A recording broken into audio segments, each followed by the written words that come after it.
Hello and welcome to a new episode of True Audiophiles. My name is Jim Carter. So this week I want to talk about audiophile pressings.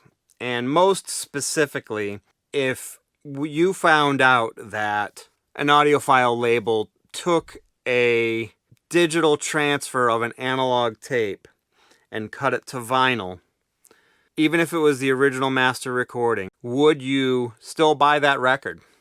Because I know it's been mentioned before in social media a lot over the past week or so, but I kind of want to get it. I'll get into a little bit of a detail on what I'm talking about. So, it's been rumored that one of the audiophile labels has done just this. They have taken and they've actually done the digital transferring themselves of an original master recording tape and converted it to digital to then cut to vinyl. And they've done this because the record label would not allow them to take the tape back to their facility.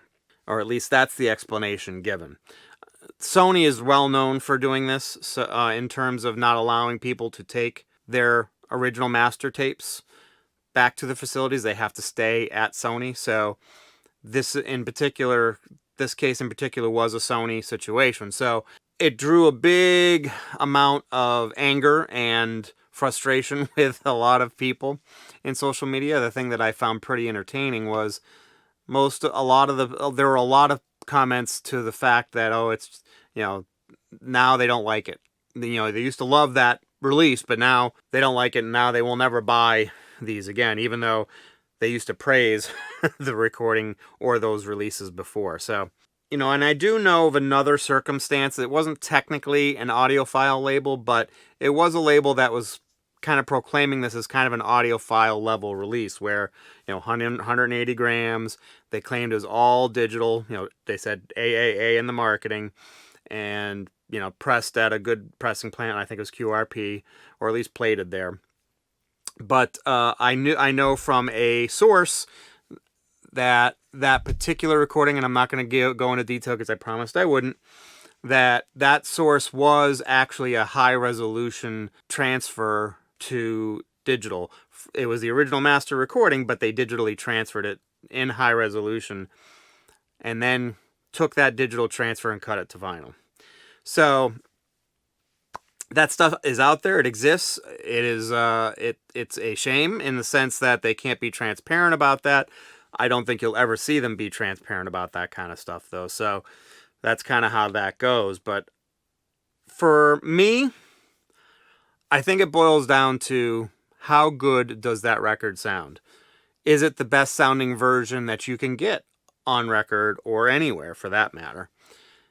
In my opinion, if it's one of the best, or at least the best that I can get my hands on easily, I'm going to buy it. It doesn't matter to me. That is not that big of a deal to me. I don't really have a problem with high-resolution digital transfers being cut to vinyl. Now, would I prefer it to be analog?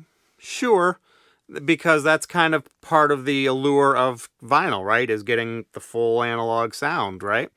But that, to me, is secondary because the sound quality is really the primary thing here.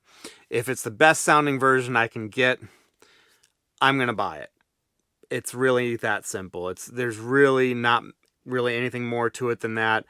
If it's a digital transfer, it's a digital transfer. Sometimes you're just not going to be able to avoid that, especially in the case of, although I haven't really seen too many lately, but especially for any of the masters that got lost in the Universal fire back in 2008. You're never going to get a original master recording of that recording anymore because they were burnt. So your next best thing might be a high-resolution digital transfer of that one. So anyway, I would really love to get your take on this situation.